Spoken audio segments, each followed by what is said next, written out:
Hi guys, so today we're going to do a video about how to stop bouncing when you horseback ride. But before we get started, the question for this week is, what is your most embarrassing horse story? So I had this awesome pony jumper named Bella, and I was taking her to a show. We had 3 amazing clear rounds. We had the fastest time out of everyone, but every round I messed up the course. And so I was disqualified from every round, which is horrible because I was talking myself up to everyone. I'm like, oh, I know I'm gonna win. So leave your comments down below. I'd love to know that I'm not the only one out there who has embarrassing moments.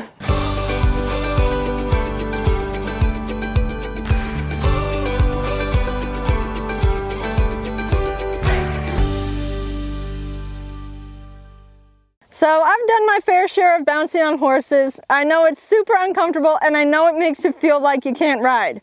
So real quick, let's talk about some reasons you don't want to bounce on your horse. So reason number 1 is that it's uncomfortable. Not only is it uncomfortable for your horse, but it's also uncomfortable for you. Another reason you don't want to be bouncing around is because it makes you look like you may not know what you're doing. So I've definitely been there and it feels awful and I feel embarrassed about myself. Another reason you don't want to bounce is because it makes it hard for you to control your own body and really communicate well with your horse. So if you're a newer rider, you may find yourself bouncing at the trot or canter, or even if you're a more experienced rider and maybe you're trying to learn how to ride in a full seat, you're just finding it difficult to keep your butt in the saddle. So hopefully what we can share today will help you learn to sit in the saddle and move with your horse so you'll stop bouncing. So let's talk about why you may be bouncing in the saddle as you ride your horse. So the first reason you may be bouncing is because you're getting tense and stiff and bracing against the movement of the horse. So the reason you may get stiff when you're riding is that you're trying to hold on and you're trying to balance yourself from slipping and sliding. But in reality, getting stiff and bracing against the movement does the exact opposite of that. Another thing that bracing yourself is going to do is it's going to make you fight against the movements of the horse. So let's imagine a soccer ball. If a soccer ball is filled with air, you can kick it and it's going to go really far. But if a soccer ball is flat and you kick it, it's not going to go that far. So when you tense up, you kind of make yourself like that soccer ball filled with air. Suddenly you're just this solid object that when your horse hits you in the butt, you're just gonna fly as far as you can away. So you're gonna really bounce out of the saddle more. Another thing that bouncing is gonna do is it's gonna mess up your riding position. So your correct riding position is you're sitting up nice and tall, your shoulders are back, and then your foot is directly underneath your hip. So you can draw a line from your head through your hip and to your heel. But when you get stiff and tense, you hunch up your shoulders and you may lean a little forward like this and you're just bouncing around. Your leg may slip either this way or this way, and so you're really going to mess up your ability to communicate with your horse. Another cause for bouncing in the saddle is when you stick your legs too far out in front of you. So I've already talked about correct riding position. Ideally my feet should be underneath my hip. But when you kind of start sliding like this and your leg gets in front of you, that's automatically going to throw your weight back behind the center of the horse. So I notice this the most when it comes to post trotting. The riders will swing their legs forward and be sitting back. So when it comes time for them to post, they're having to pull themselves up like this and they have no control of their hips. And so they'll be bouncing and trying to pull themselves forward rather than if they had their feet under them. It'd be a lot more controlled. Our third reason you may be bouncing on your horse is that you're gripping with your legs and your knees. So when it comes to gripping with your legs, many people grip with their thighs and their knees. And so what this does is it immediately constricts your ability to move your hips with the movement of the horse. Another thing it does is, look how high I can pop out of the saddle when I grip with my knees. So what this means is I can be bounced out of the saddle really high. I one time had my riding instructor tell me, well, don't grip with your knees because if the horse bucks, you're just going to fly off because look how far you can get shot out of the saddle. And sure enough, a few seconds later, the horse started bucking and I flew off. So you want to make sure your legs are relaxed and that way you can move your hips with the motion of the horse. Another reason you may be bouncing on your horse is because you're unfamiliar with the movement of their gaits. So if you're advancing to a gait you're unfamiliar with, like a trot or a canter, or even just riding a different horse, one thing that can really help you is taking the time to focus on how your horse is moving with each gait. So horses have a rhythm to their gait that you need to find as the rider. So how many times have you listened to a band playing and you can notice that there's an instrument that is off beat? Or like maybe you're clapping at a concert and then you can hear a few people clapping off beat. Well, that's kind of how it is when it comes to riding and riding different gaits of your horse. Is if you're off rhythm, that means you're that clap that's off beat. So what that may look like is you bouncing all over the place as you try to figure out the rhythm that you need to be in. So now that we've covered some reasons you may be bouncing on your horse, let's cover some solutions. So one of the #1 ways you can stop bouncing on your horse is by staying relaxed. So when you tense up, what you're trying to do is you're trying to maintain your balance. So it's important to know where your balance actually comes from. It comes from your core.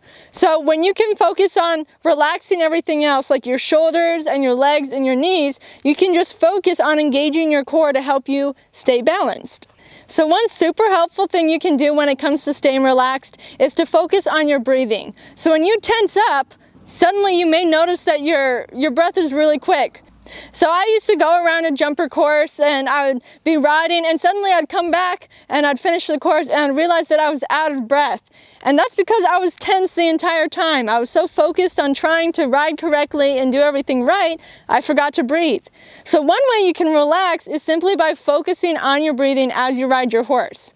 Another thing you can do to help you to stop bouncing is to check your riding position and make sure you're positioned correctly on your horse. So when you're in the correct riding position, it's going to be much easier to control your movements, and it's also going to help you keep your weight down in your heels correctly compared to if you're sticking your legs out here and your weight's getting behind, or if your legs are back here and your weight is getting forward.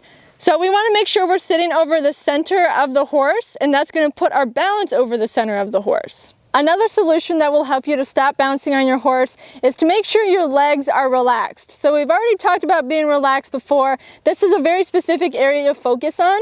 So we talked about how when you pinch with your knees, you restrict the movement of your hips. So what you want to do is make sure your leg is relaxed through your thigh and your knee, and that's going to allow you to move your hips with your horse.